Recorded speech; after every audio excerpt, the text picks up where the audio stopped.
Welcome to Conscious Conversations. My name's Luke McLean. It's been a while, and I'm not going to apologise for it being months since I've recorded or put an episode up. The insights that some people might know that our family of 7, we sold our house in Victoria, and we sold everything. Our beds, basically everything we have. We bought a caravan, and we're travelling Tasmania. We've been travelling Tasmania for 3 months. We plan to buy a house over here eventually. So the podcast sort of took a little bit of a back seat, and I was cool with that. That was fine, and it's been amazing. Really the adventure that we've been on as a family has been life-changing and transformational at the same time. And we're sort of coming towards a little bit of an end of the travel. We found ourselves a house for winter, which we're very grateful for.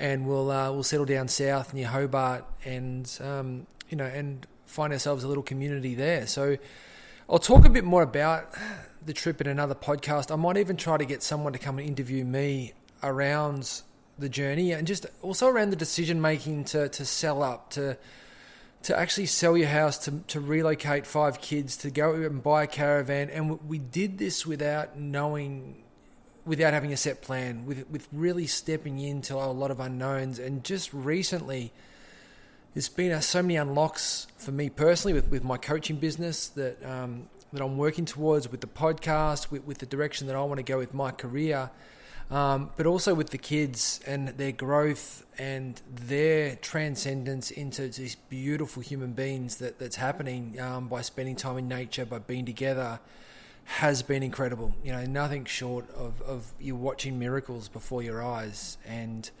this is huge for us, and I'd highly recommend it to any family that wants to shift, wants to grow, wants to transform and get out of how they're living. If you're comfortable and content with what you're doing, continue to do it. But we really wanted to push the boundaries of what's possible. So that's why there hasn't been an episode for a while. That's a bit of a long-winded.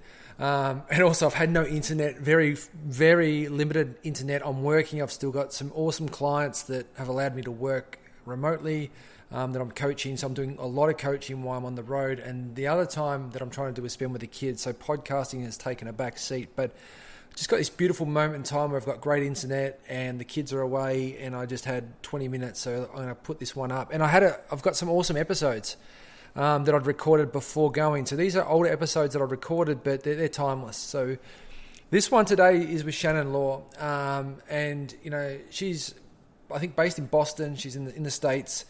She's the founder of Factory 45. And this conversation happened a little while ago. But Shannon, what she does is she teaches, and she's got online courses and teachings for people that want to start their own sustainable fashion brand. That she takes them through step by step, ways to do this and do it well. And she's been doing this a long time. And I love this podcast because it's someone that's thinking aligned to my values of environmental, but also out of the box in terms of not just starting her own sustainable fashion label, but how does she help people do that for themselves and do it well, find the right suppliers, get the right product life cycle, those sorts of things in a sustainable way, price points, all them sorts of things. So we really get into it a little bit, which is a really beautiful conversation around her entrepreneurial spirit, around fashion, and around the environment. So it's a great conversation. I think I do okay in this. I'm not, for someone that teaches meditation, who life coaches, and is into wellness, I do have obviously a retail fashion background, and can hold a conversation in that space. So I think it helps. So without further ado, this is Conscious Conversations. This is founder of Factory 45, Shannon Lohr. Take care. We'll talk soon.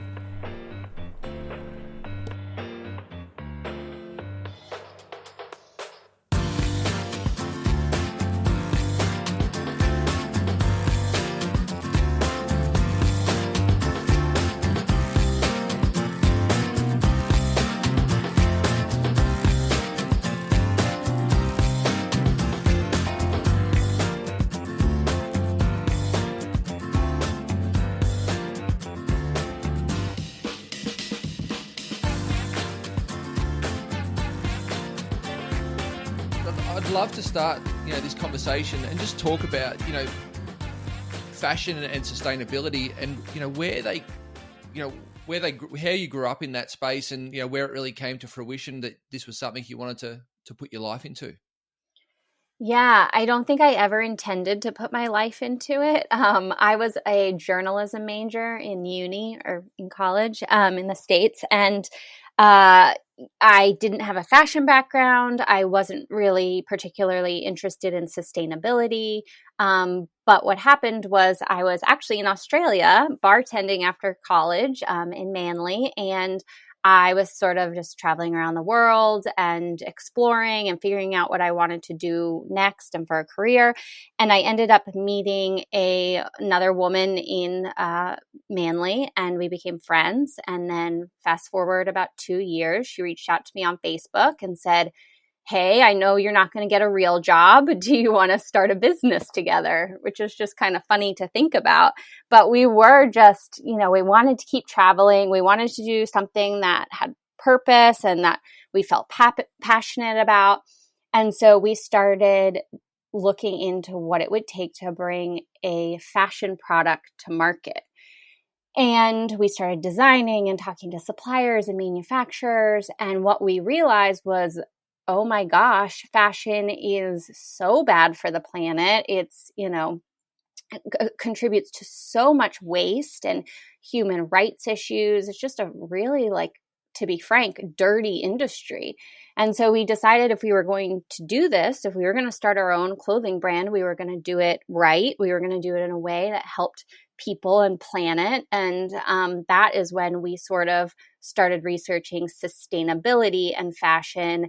And that was back in 2010 when really you didn't use those two words together. It was kind of like an oxymoron to say sustainable fashion. But that's sort of where we started. And that's, we took the path to creating a product that was entirely made in the USA out of sustainable fabrics with ethical manufacturing. And I guess you could say the rest is history. Yeah, wow. That's Shannon, I think it's a very, knowing the fashion industry reasonably well, it's a really amazing call by you to do that, because it is it is a dirty industry in many ways, and it's quite a hard industry to navigate if you don't know your way to kick off and actually make it sustainable, but still make it profitable, that it's worthwhile doing. And that's why I guess so many people struggle in this space and I guess that's why Factory 45's up and running, is because it is a hard industry to navigate and do it well. Yes. And that is what we realized is, oh my gosh, this should be easier. If people want to do this in a sustainable and ethical way, why is it so hard to do that? It's so, it's still hard to bring any fashion brand to market, but to do it in a way that puts people and planet first is particularly difficult. And so, after I sold my portion of the clothing line to my co-founder, and that's why I then started Factory 45, which is an online accelerator program that helps sustainable fashion brands go from idea to launch. I realized I now have all of this experience, all of these connections that I didn't have before, and I can help other people do this.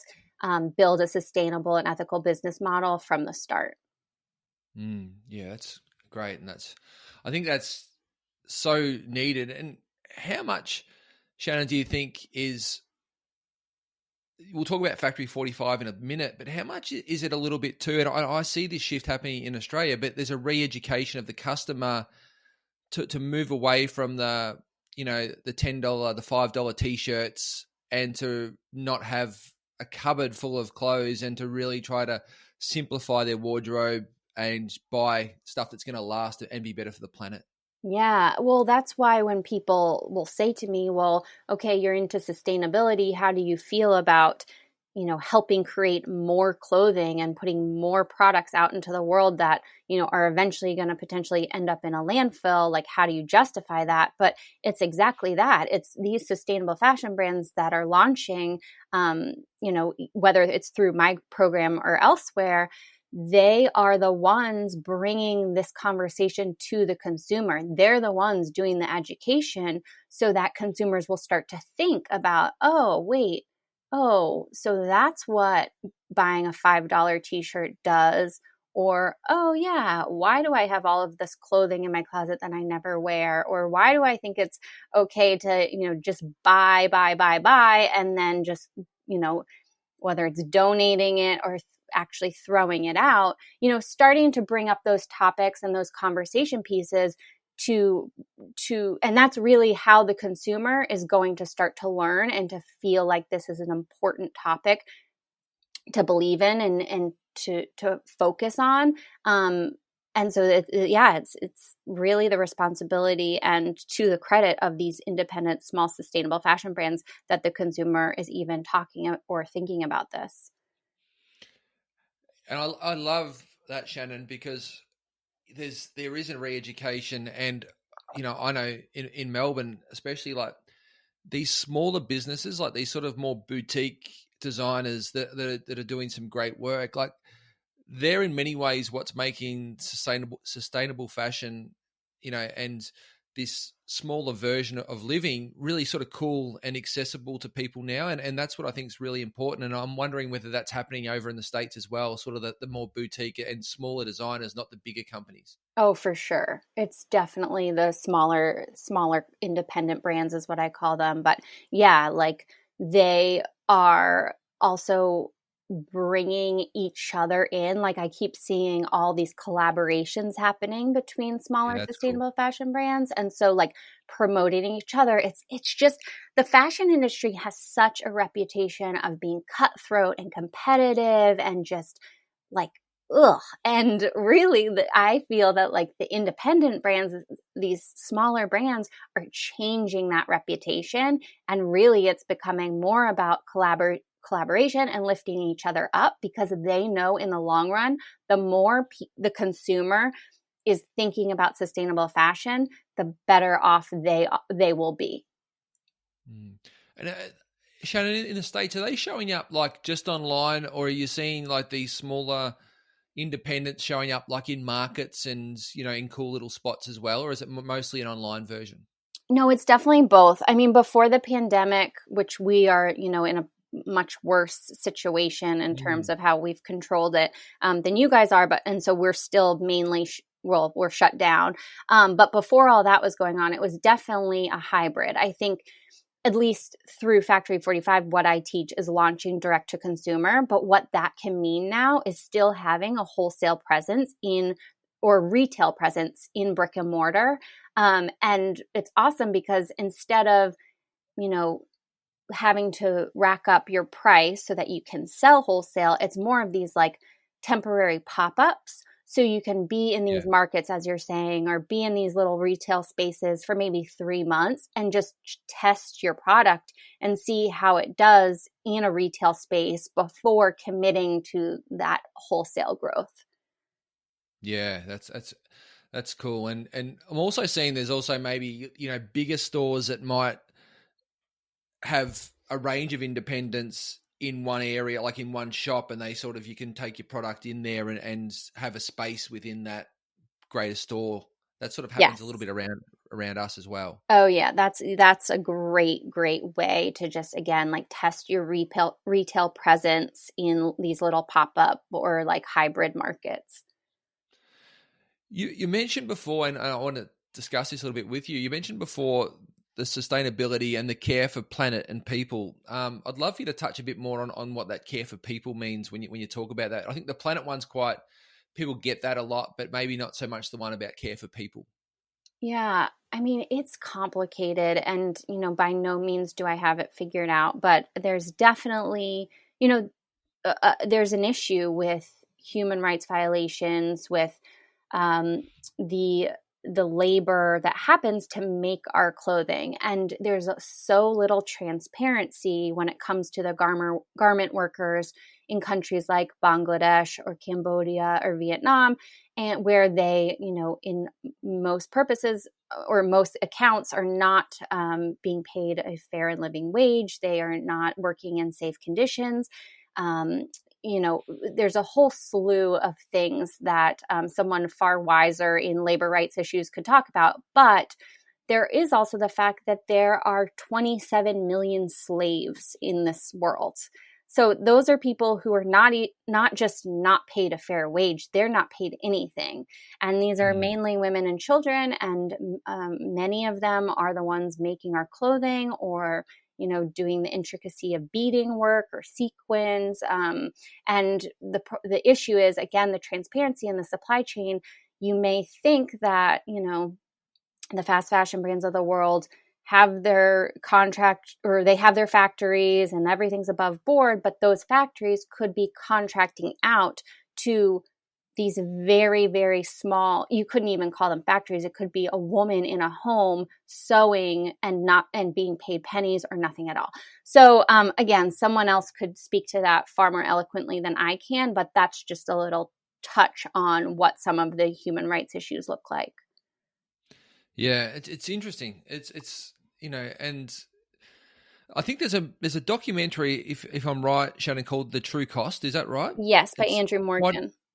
Yeah, and it's a really interesting documentary that, again, it talks to what the true cost of a garment of clothing actually is through the whole, as you said, supply chain. And I think if anyone's really interested in it, I think it's a really good documentary that sort of talks to it pretty clearly. It is. I would highly recommend it as well. It's the true cost. No, that's great. So can you talk to us and get back to, so you had a clothing brand, Shannon, and then you've decided to go out with Factory 45 and almost mentor people on how to start their own. What was that like for you? How was that change or shift in fashion, for you at that time? Yeah, I started Factory 45 in 2014, and it was just at first kind of a test. Like any, entrepreneurial endeavor, I needed to know if there was a market for this business model and what it would look like. And so that's what I did the first year. I just launched Factory 45 with 10 entrepreneurs and worked with them to bring their products to market. And then since then, I've just grown it organically year by year. And this year I worked with about 120 entrepreneurs from all over the world. And at first I started, it was just USA. It was just made in the USA. And since then, I just kept getting emails and requests. Will you open Factory 45 globally? Can I, I live in England. Can I join? And so I think it was in 2017 that I opened Factory 45 internationally, and now I work with entrepreneurs all over the world. Wow. So yeah, and was that the vision, Shannon, at the very start? Was it were you expecting it to get the traction it got in the time frame it got it? I don't know. I don't know that I had a bigger vision. I think, yes, I hoped that it would grow and that I could help as many people as possible and impact the fashion industry in a way that brought sustainable fashion to the consumer. And again, that conversation now, that conversation is mainly happening on Instagram. And that's been really cool to see because, again, when I started, you didn't even combine the word sustainable fashion. Nobody really knew what that meant. And now I feel like it's at least entered the mainstream to where people can relate to organic food or clean beauty and then sustainable fashion. It's kind of there's this bigger awareness around the whole sort of sustainable or eco-living movement as a whole. Yeah. I think it's huge, and I'd love to talk to you about Factory 45 and what it is, but also how you've been able to get this mentorship program or this program where you do mentor, but you've also been able to do it at scale a little bit, and do it globally, and how that sort of took place. Yeah, so in the first year, like I said, it was just 10 people, and I invested basically everything back into the business. So I was bartending on the side to pay my bills. I didn't want to have to rely just on the business in the first year. So I invested all of the revenue back in, and that allowed me to create basically a online platform where the curriculum, the course could live. And that meant, the video lessons, the to-do lists, the action steps, the resources, everything could live online. And that would allow me to scale it. So then I could have, essentially this online program, but then have the mentorship piece, which I have office hours every day. I would have Q&A calls that were live. So that allowed that one-on-one connection and that access to me, but it allowed me, again, to scale the business. And now this past year was the first year that I actually introduced 9 alumni mentors. So it was 9 people who had graduated from the Factory 45 program in the past few years, who had launched their brands, are currently running their sustainable fashion brands, and now they're mentoring small groups throughout the program. Yeah. That must be really how did that alumni mentorship program work? Because from afar, I'd imagine that would be quite inspiring for the people that are doing the course or taking part that year, to work with people who aren't just mentoring from like a different view, but actually have businesses that are working. How powerful was that? Yeah. Oh, it was amazing. Like I was kind of like, why didn't I do this sooner? And there were people who came through Factory 45 this year, my entrepreneurs, who said like just the alumni mentorship alone was worth the price of the course, course tuition. So, it's been amazing, and I'm really excited to grow it and like continue to improve it for the 2021 program. Yeah, that's awesome. And the other bit I'd imagine for this one too, Shannon, it's not like it's some other courses like you might be doing a side course.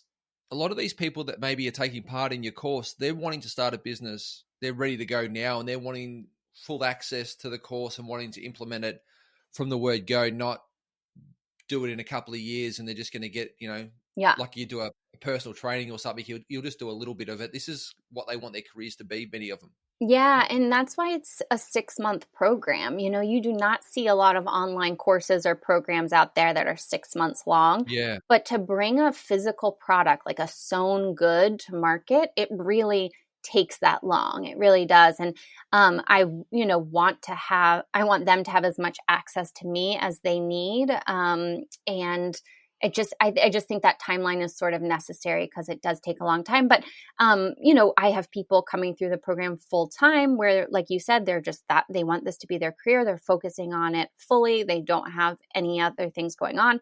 And then I would say the majority of people have a full-time job, and they are doing this, with the hope of it replacing their full-time job, but doing it on the side. And I say to people, there is nothing wrong with that. Like I said, I started this business bartending on the side just so I knew that I wouldn't be relying on the business to pay my bills, because I think that can put a lot of strain on a startup. So yeah, it's a little bit of both. And then of course I have people who are, full-time parents or, stay-at-home parents who are juggling the course. And, the program very much is tailored to people going at the pace that's right for them. But I very much suggest a pace, to get them to market as soon as possible and in the most efficient way possible. Yeah. So there's a little bit of, I think it sounds like there's a bit of both there, Shannon, where you don't want, there's a smart way of that. If you've got the opportunity to keep the job you've got and to transition, gradually, but with intent, that's important. But everyone's going to be different. It's sort of, there's no one size fits all in how this works. And I'd imagine that's sort of, have you seen success in all facets of that, of someone going full-time hardcore from the word go, and then someone building a really successtional business while still working? Yeah. Yeah. And even there are brands that immediately come to mind. I have one brand, Veta, who she went through the program full-time in 6 months. That was the only thing she was focusing on, and she launched pretty much within 6 months. And then I have other brands like Harley J. That's another one that's really successful right now. But I think it took her maybe a year to 2 years after the program. So yeah, I think that it is very much go at the pace that's right for you. And you also have lifetime access to the program. So that's another thing where people feel that comfort and ease that, okay, I'm always going to be able to go back to whatever I need to, whether it's, the marketing module or the sourcing module, whatever it is. And so that also creates some comfort in making sure that like they're not just rushing the process for the sake of it, but they're actually doing this, starting their business with intention and not, killing themselves over it at the same time. Yeah. And do you have those, how much of the mentoring, especially in the early days, I'd imagine, but how much of it is about pacing each person to make sure that they're, getting the right information at the right times and not feeling or putting too much pressure? Is there a bit more, not life mentoring, I guess, but a holistic look at how to set your business up? Oh, for sure. I say that I am like half like or like a third consultant, like a third mentor, and then a third psychiatrist. Or like Yeah.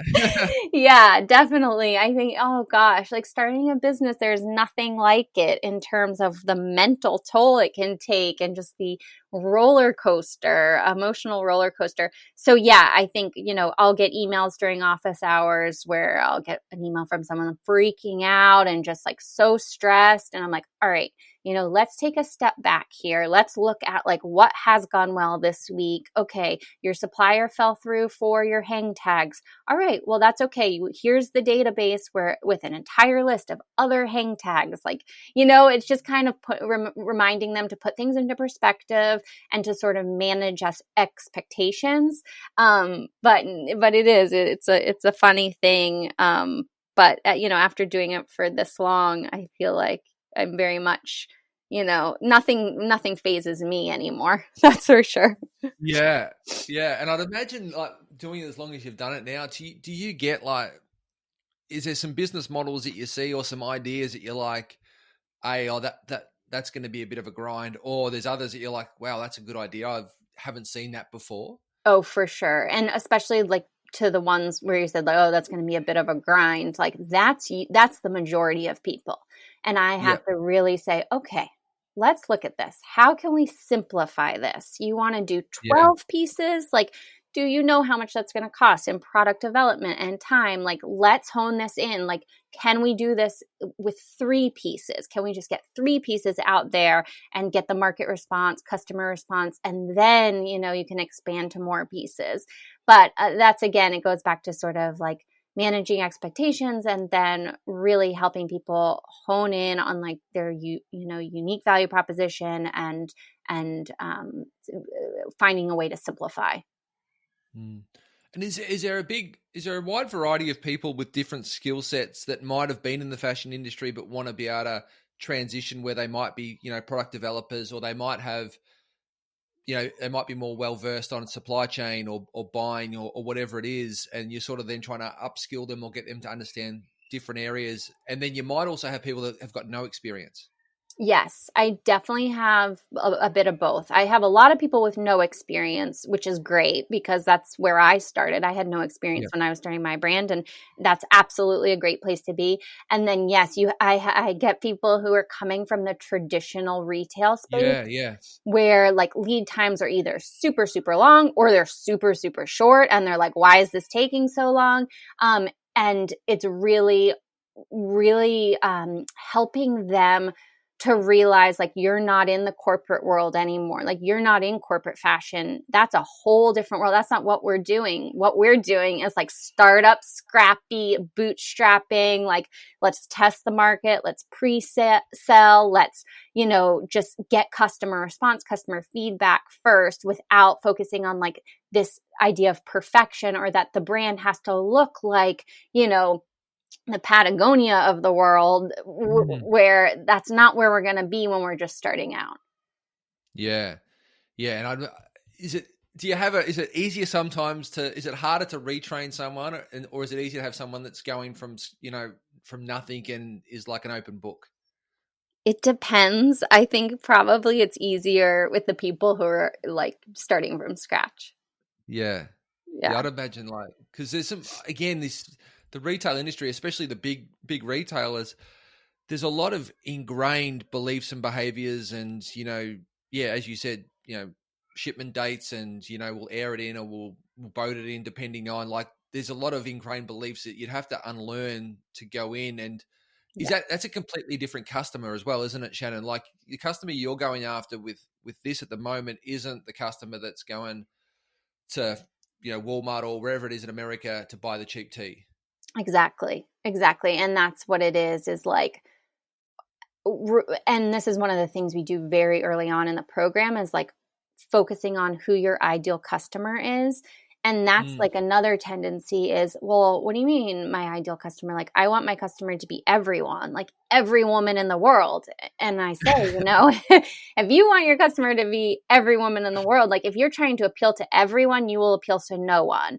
And so that's like a part of sustainable fashion, and separating yourself or differentiating yourself in the industry is really finding your niche and really getting hyper focused on the problem that you're solving for that very particular ideal customer.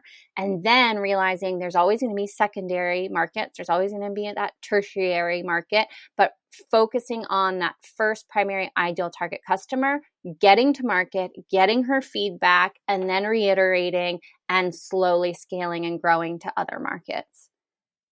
It's such a great, and I think, Shannon, that's like for any independent, whether you're a coach, whether you're going to have a restaurant or a cafe, it's like that. I think that's an important platform for everyone. It's like you've got to really be really clear on that customer that you're going after, and the clearer and more visualized you can be with that, the better product you're going to deliver to that person. But as you said, if it's broad and you're going to do something for everyone, that's been done a million times. Yes. Oh, I totally agree. Yeah. Talk to me about customer feedback and the customer response. You've mentioned that a few times, but it sounds like in the work that you're doing, that's really important as a pathway to growing and evolving. Yeah. So you can do it a few different ways in sort of the indie fashion space. One way is to just, I guess the most popular way is to pre-sell. And whether that's through a crowdfunding platform like Kickstarter or I Fund Women or Indiegogo, or just pre-selling through your e-commerce site, it's just a really, really good way to test whether you have a market for what you want to create without, spending $20,000 of your own money on a production run and then having inventory sit in your basement for the next 5 years because you can't sell it because you don't have a customer base. So that's one way. Another way is to do a sample run, do a really small, like 50 units or 25 units, and get them out to your friends, your family, who are within your ideal target customer base. Get it out to influencers, and then just sort of get feedback that way for fit, for wearability, durability, just all the things before thinking about going into a production run of like 10,000 pieces. And again, not knowing that it's like worth creating 10,000 pieces of. Yeah.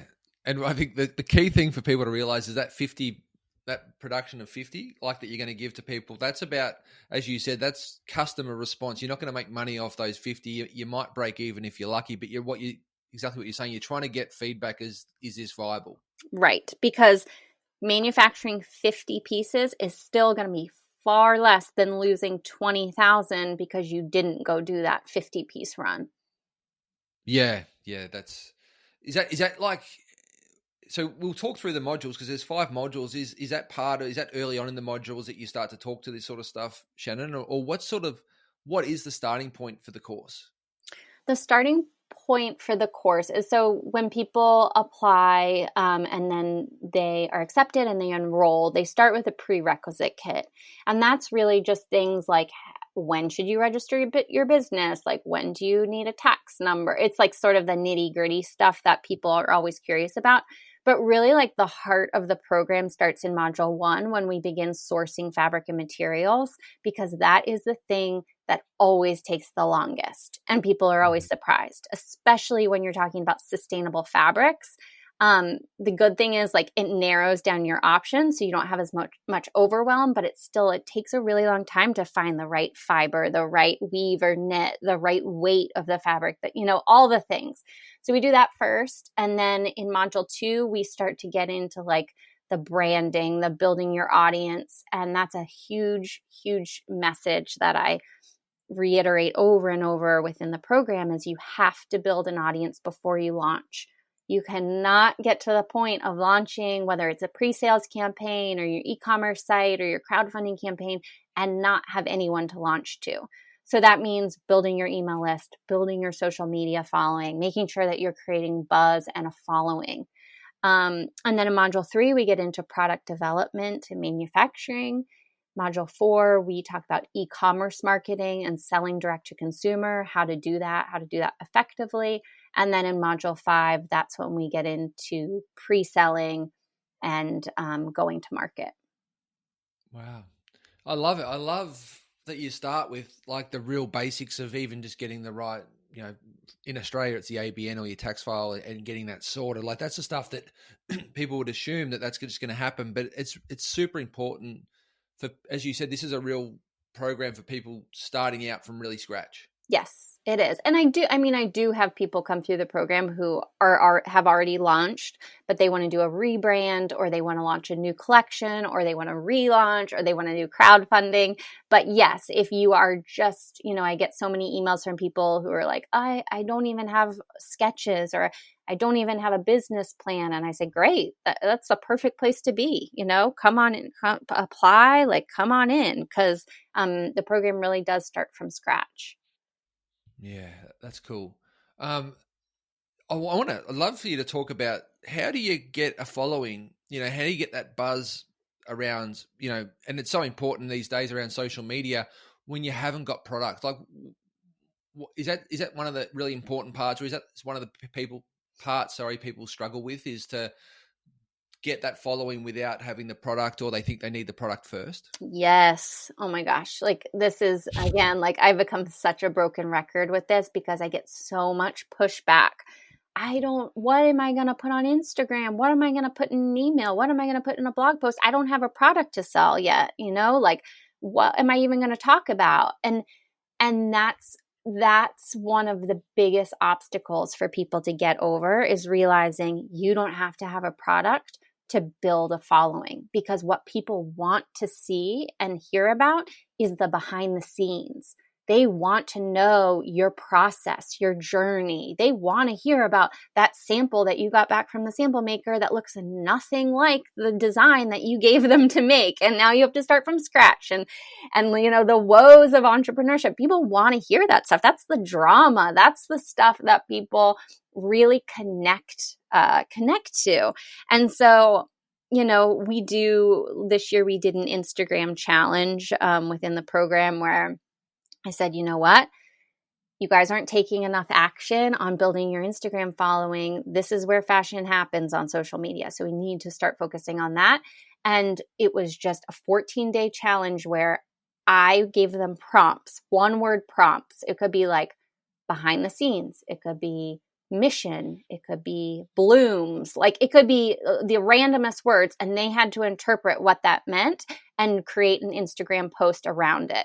And so then that got them, they didn't have product, but that got them thinking of creative and different ways to start to put themselves out there and see, okay, maybe that behind the scenes post did really well and got an amazing response.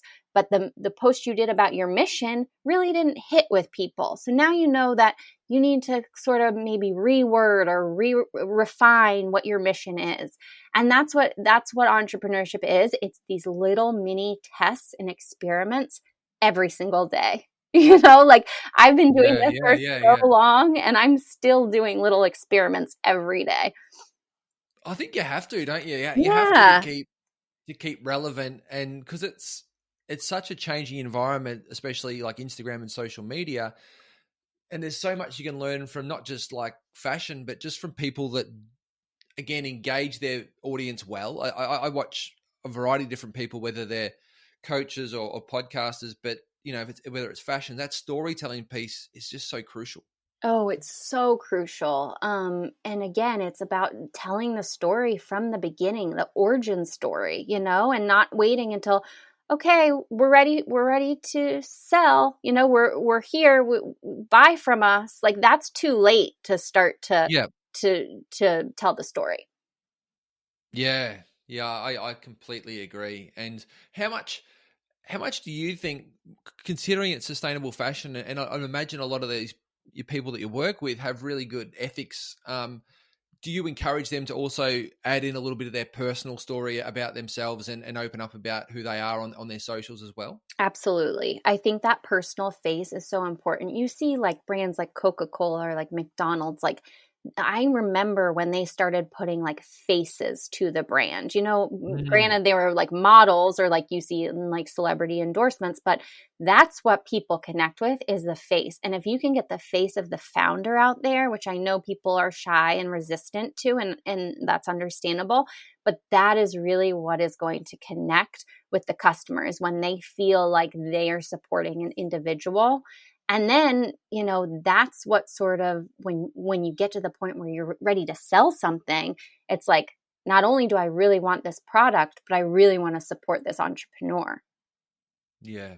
And do you think, do you need like the 50,000 followers, or is it better, that aren't that engaged with you, but you've got a mass following, or are you better to have 2,000 or 3,000 that, are commenting and really involved in what you're doing and close to what you're doing on a daily basis? Oh, I say you can launch a fashion brand with 100 true followers. I have a blog post about this on the Factory 45 blog, but if you have 100 true followers, these are people who are highly engaged. They're opening all of your emails.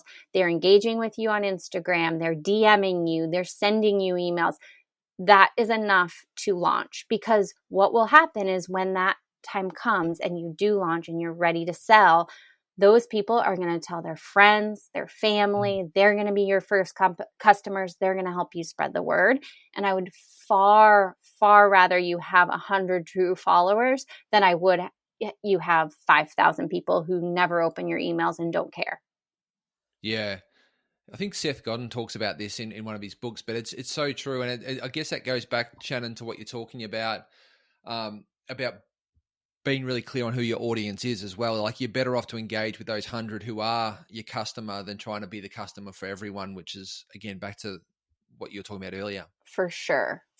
And just becoming really clear on who that person is, because then when you know that person, when you know your ideal target customer, like intimately, like what they're Googling, who else they're following on social media, what emails they subscribe to, then you can start to market your entire brand and language. Like your sales copy can read their mind, essentially. You can be talking about this dress that you're about to launch in 2 months, and you can use the exact words that customer is using to describe the problem they're having that your dress is going to solve. So it all goes back to those true customers, those true ideal customers. Yeah. They're amazing insights, Shannon. I think for anyone in business, because it's we could go on, you could do just an episode on this, but it's so important, because at the end of the day, you're wanting to sell something, and the language and the tone is what's going to be the catalyst for someone to buy that stuff, because everyone's producing a whole bunch of stuff. So yeah, thanks for those insights. They're huge. Yeah. I'd love to talk to you a little bit about sourcing, because again, that's what in many ways makes sustainable fashion sustainable, is the quality of sourcing that you can get and the quality of product you can source, but also what you can do with that product. And I'd imagine there'd be quite an education on understanding the natural fibers, the sustainable products, but also education on what you can actually do with those products and what can look good and what products work best with what designs. Yeah. So and again, this is sort of back to why we do fabric sourcing from the very beginning, because there is that learning curve, that education that has to happen, especially for the people who are not, don't have a fashion background. And really, I teach a whole module on, sustainable fabrics, the pros and cons of each, understanding that there's no such thing as perfectly sustainable anytime you're creating something new. So it's about progress over perfection, and also knowing that you cannot sacrifice design or fit or durability or usability for the sake of sustainability. that your product has to sell itself first before any sort of sustainable marketing message. But the thing that I teach really is you have to see the fabrics in your hand. So I really encourage people from, I think we do it in module, the second week is starting to reach out to suppliers just to ask for swatches.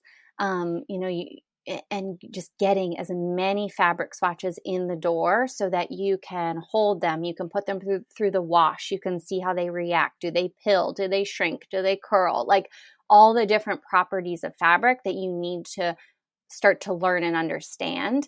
And this is another thing, people can be resistant to because they're like, oh, I don't know what weight of fabric I'm looking for. And I kind of say, okay, well, let's source a lightweight, a medium weight, and a heavyweight and start there and then see, oh, okay, definitely I'm looking more towards lightweight than heavyweight. Okay, well, we can then get rid of heavyweight and we can focus on the lightweight. And so it's just that. It's really like that tactile, having it in your hands so that you can start to learn and educate yourself. Yeah, I was blown away. Like, I'm not a fashion person at all, but I know fashion because I've worked in the industry for a while. But like, even as you say, the different weights of even if you're making a jumper or something, like the different weights make a huge difference to how people wear it, how it feels, the price, et cetera, et cetera. Do you encourage them to, if they find something that is sustainable, say it's a jumper or a top that someone else has made, are you encouraging them to go and get samples? Yeah. So if they think it's like the fabric they want to use, it's really, I say narrow it down to 2 to 3 fabrics in case like one gets back ordered or something. But yes, then the next step is to order sample yardage and then get a sample created. If you're still debating between 2 fabrics, then I would say get the sample created in both fabrics so that you can compare them in terms of fit. Yeah, and I guess that's the next bit of the conversation, isn't it? Is like the importance of fit and getting the fit right and teaching fit. Is that do you find that is that an important module or an important part of the teachings? Is that fit again? Because in sustainable fashion, you're generally paying a higher price point, so that the fit and the quality becomes even more important. It's not like you can just have it not quite fit right, but still want to charge that sustainable price. Yeah, right. Well, that's one thing where I'm very much of the mindset that we outsource the product development. So I teach everyone how to, I have a whole database of referrals of pattern and sample makers, but making sure that like, even if you went to fashion school and you know how to draft a pattern, okay, maybe you do like the first one to get things going, but really working with a pattern and sample maker who understands industrial production, industrial manufacturing, the whole like process of like producing a product at scale. And so, yes, we talk about the questions to ask, what to look for, how you should go through the process with a fit model and what you need to be looking for and taking extensive notes and then, reiterating those notes to your pattern maker and knowing that the first sample is never going to be the last sample. It's going to take at least 2 to 3 samples to really get it exactly right. And then, you take that to the manufacturer and they're going to create their own sample for production, their sew-by sample. So, yes, that's all of module 3. Yeah. And it's such like a PD, it's such an art in how they measure and how they fit. And I guess you'd be encouraging your entrepreneurs once you generally find a PD or a product developer that's good, that fits your style and understands you, it's important to would you be encouraging them to keep that person and use them as an ongoing relationship rather than chop and change all the time? Oh, for sure. I say that like finding that sort of, it's a personality fit. It's like a communication fit. Like all of that is just like, do not let that person go. Yeah.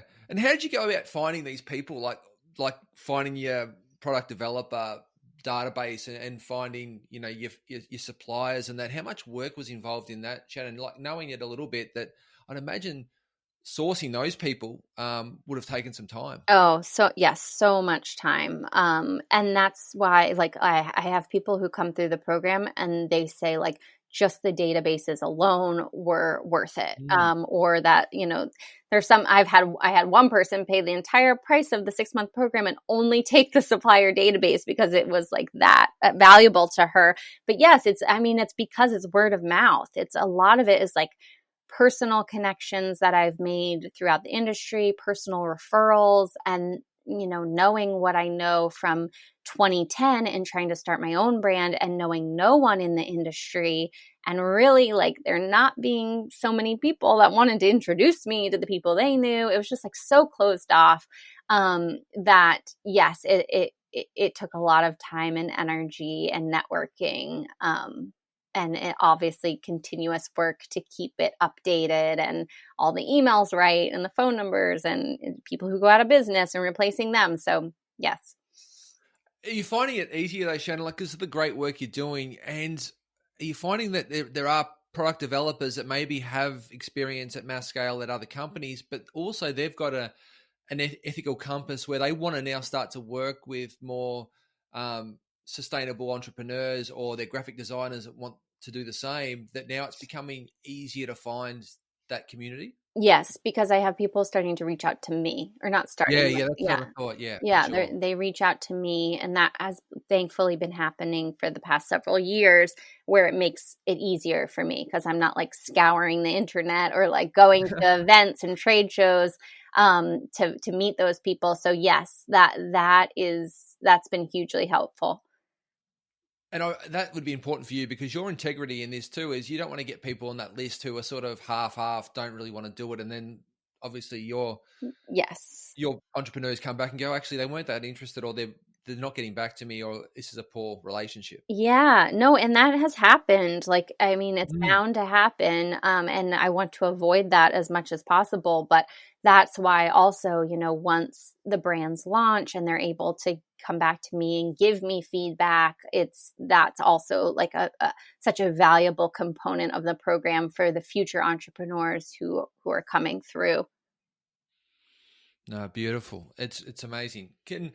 So the Factory 45, how can people find, Shannon, the website? I'll put it in the show notes, but how can people, get involved or read more about, what you do, what Factory 45 is all about? And, if down the track, I know you're quite full, but down the track, if they did want to get involved, like those steps into this. So my website is factory45.co. And I'm also on Instagram at factory45co. But applications open once a year. They'll open again May 5th, 2021, and the program runs from June through November. Great. And do you fill up pretty quickly, or do you, now that you've got capacity to take more, is there more opportunity for people to get involved? It's a bit of both. It's an application process because I want to make sure we're the right fit for each other. Yeah. If someone isn't interested in sustainability or creating a brand in a way that is sustainability focused or ethics focused, it might not be the best fit. But now we have our alumni mentors do interviews now with people so that the mentors can answer questions of potential applicants to make sure that, it is a big investment and it's a big time investment. And so just making sure that it's the right fit for everyone. And that's been really helpful in terms of just, to the success and happiness of the entrepreneurs in Factory 45. That's what's most important to me, is making sure that they're getting the most out of it. I don't want anyone in the program who's not going to, love it and hugely benefit from it.